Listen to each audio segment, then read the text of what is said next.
वट सावित्री व्रत की पौराणिक कथा के अनुसार भद्र देश के एक राजा थे जिनका नाम अश्वपति था। भद्र देश के राजा अश्वपति के कोई संतान नहीं थी। उन्होंने संतान की प्राप्ति के लिए मंत्रोच्चारण के साथ प्रतिदिन 1 लाख आहुतियां दी। 18 वर्षों तक यह क्रम जारी रहा। इसके बाद सावित्री देवी ने प्रकट होकर वर दिया। सावित्री देवी ने कहा कि हे राजन, मैं तुझ पर अत्यंत प्रसन्न हूँ और तुझे एक तपस्वी कन्या होने का वरदान देती हूँ। सावित्री देवी की कृपा से कुछ समय के बाद एक कन्या संतति की प्राप्ति हुई जिसका नाम सावित्री रखा गया।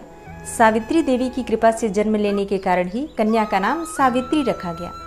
कन्या बड़ी होकर बेहद रूपवान हुई।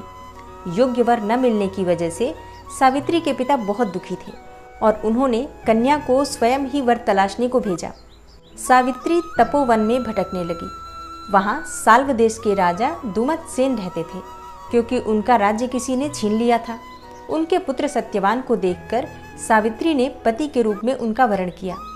ऋषिराज नारद को जब यह बात पता चली तो वह राजा अश्वपति के पास पहुंचे और कहा कि हे राजन, ये क्या कर रहे हैं आप?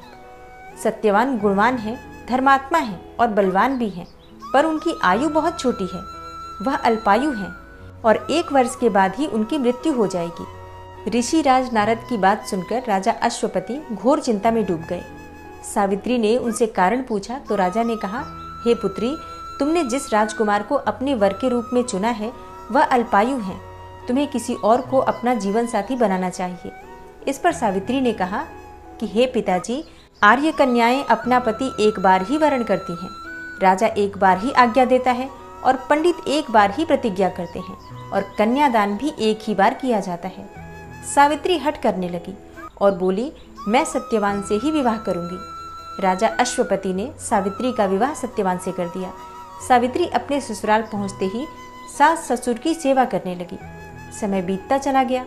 नारद मुनि ने सावित्री को पहले ही सत्यवान की मृत्यु के दिन के बारे में बता दिया था। वह दिन जैसे जैसे करीब आने लगा, सावित्री अधीर होने लगी। उन्होंने 3 दिन पहले से ही उपवास शुरू कर दिया। नारद मुनि द्वारा कथित निश्चित तिथि पर पितरों का पूजन किया। हर दिन की तरह सत्यवान उस दिन भी लकड़ी काटने जंगल चले गए। साथ में सावित्री भी गईं। जंगल में पहुंचकर सत्यवान लकड़ी काटने के लिए एक पेड़ पर चढ़ गए।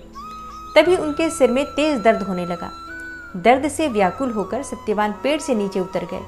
सावित्री अपना भविष्य समझ गईं और सत्यवान के सिर को अपने गोद में रखकर सावित्री सत्यवान का सिर सहलाने लगी। तभी वहां यमराज आते दिखे। यमराज अपने साथ सत्यवान को ले जाने लगे। सावित्री भी उनके पीछे पीछे चल पड़ी। यमराज ने सावित्री को समझाने की कोशिश की, यही विधि का विधान है, लेकिन सावित्री नहीं मानी। सावित्री की निष्ठा और पतिपरायणता को देखकर यमराज ने सावित्री से कहा कि हे देवी, तुम धन्य हो, तुम मुझसे कोई भी वरदान मांगो। सावित्री ने कहा कि मेरे सास ससुर वनवासी हैं और अंधे भी हैं, उन्हें आप दिव्य ज्योति प्रदान करें। यमराज ने कहा, ऐसा ही होगा, जाओ अब लौट जाओ। लेकिन सावित्री अपने पति सत्यवान के पीछे पीछे चलती रही। यमराज ने कहा, हे देवी, तुम वापस जाओ। सावित्री ने कहा, भगवान, मुझे अपने पतिदेव के पीछे पीछे चलने में कोई परेशानी नहीं है।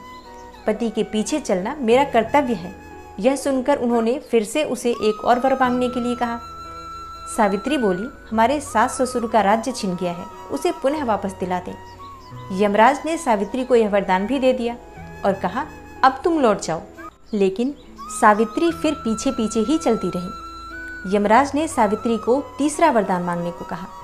इस पर सावित्री ने 100 संतानों और अखंड सौभाग्य का वरदान मांगा। यमराज ने इसका वरदान भी सावित्री को दे दिया। सावित्री ने यमराज से कहा कि हे प्रभु, मैं तो एक पतिव्रता पत्नी हूँ और आपने मुझे पुत्रवती होने का आशीर्वाद दिया है। अगर आप मेरे पति को साथ लेकर जा रहे हैं तो मुझे 100 संतानें कैसे प्राप्त होंगी और मुझे अखंड सौभाग्य की प्राप्ति कैसे होगी?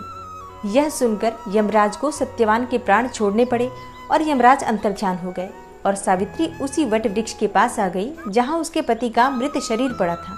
सत्यवान जीवंत हो गया और दोनों खुशी खुशी अपने राज्य की ओर चल पड़े।